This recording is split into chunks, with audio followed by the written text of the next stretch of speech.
Hello বন্ধুরা, তো আজকে এই সুন্দর লটকনটি দেখাবো।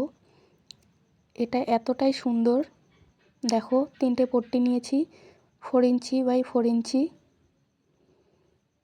তো ভাঁজ করে নেবেন, এভাবে ভাঁজ করার পর সেলাই করে নিতে হবে। সেলাই করা হয়ে গেলে সাইডগুলো একটু কেটে নেবেন। কেটে নিয়ে সেমভাবে বাকি দুটো পট্টি সেলাই করে নেবেন।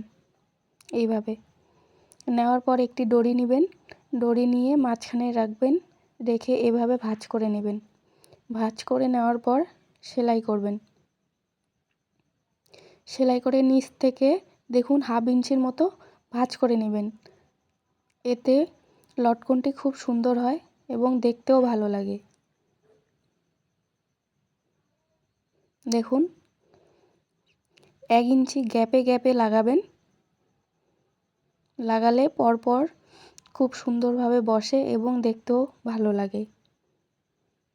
এভাবেই সেলাই করবেন, 1/2 ইঞ্চি ভাঁজ করে নেবেন। দেখুন আমি যেভাবে করছি এভাবেই করবেন।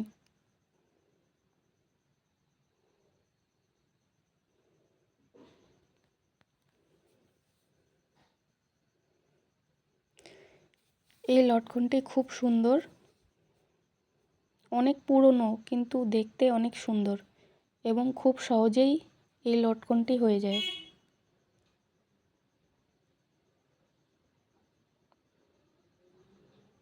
দেখুন কত সুন্দর লাগছে। একবার বানিয়ে দেখবেন, খুব সুন্দর লাগে। তো টাটা বন্ধুরা।